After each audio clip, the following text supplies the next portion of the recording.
Hello guys, Lincoln here, and today I'm going to discuss different formations for different occasions. So for example, if I would be doing catacombs, I would basically always have this setup. This is my favorite setup, using two healers. You want to survive all the waves, all the way to the end boss. And then it's nice with two healers. Problem is with Voss is she cannot heal the one in the other corner.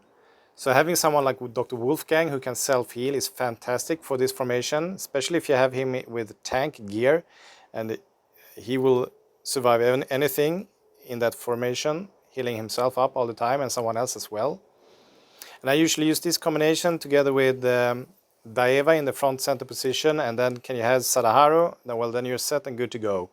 Throw in Magla in the spies and you have a really solid team, but she needs to be at least 4 stars so she can just to add those stuns. Before that she's quite useless. But this is a good setup for catacombs. For PvP, well, basically I would say this is what you need, and then you're set. And then throw in whatever you got. Sadahari always solid, so he's good for so many different game types and game modes. As well for PvP, I actually don't have him in too high level, unfortunately. But that's is he mining right now? Yeah, I think so. And that's Birsha. Really strong here as well for PvP. And well, once you get a solid Ulfuria, of course, throw in her in the mix as well. Solid heroes for PvP. For the guild boss and for Harbingers, well, basically all you want is assassins. Throw in all of them, all you got, and then some other DPSers. In my case, Huyun, he's really strong for in my case. But besides this, there's actually a new player in town that's quite interesting now. And that's this one, Alfred. And check him out. I actually only have him at level 60 with 26,000 in power. Compared to my legendary Mantis, that's level 100 with 164,000 in power and legendary gear. Who do you think is going to do the best damage for the team? If I'm using this guy or Alfred with a level 60 in against a Harbinger, for example? Well, I actually did a try here, and using a full assassin team, I performed 4.8 million damage. Actually quite difficult doing hard damage on Halbjörn. I managed to do above 8 million damage against the other two Harbingers, but against Halbjörn, he's hard to take down. But 4.8 million with a full assassin team. And then I tried it with my level 60 Alfred instead of Mantis, and I did almost 7 million in damage. So this fellow, doesn't matter if he's high level or not, it's all about his abilities. And check it out, Alfred's abilities are currently level 1. If you increase this one, you will increase the damage on the boss from 10% up to 17%, and this is insane. And as well, if you increase his Leave It Spotless ability, you will even do even more damage. So safe to say this is a really strong hero for the guild boss and the Harbingers.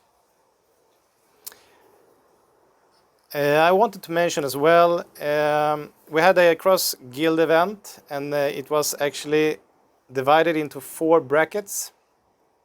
And so there wasn't all 20 servers fighting against each others.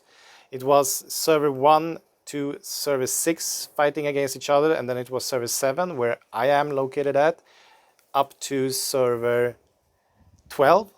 And then there was server 13 to server 15, and then from 16 to 20. So in my bracket, this was the highest performers. I don't actually have the statistics for all the servers, so I skipped doing a mega list. But the hat off for these monsters, especially on server 9, the Guild War They are monsters as well as Guild 11. The DGM and the War Guild seems dangerous. On our server we have Grifo and Daeva at 8th and 9th position. I also want to mention there's actually a lot of new games coming up shortly.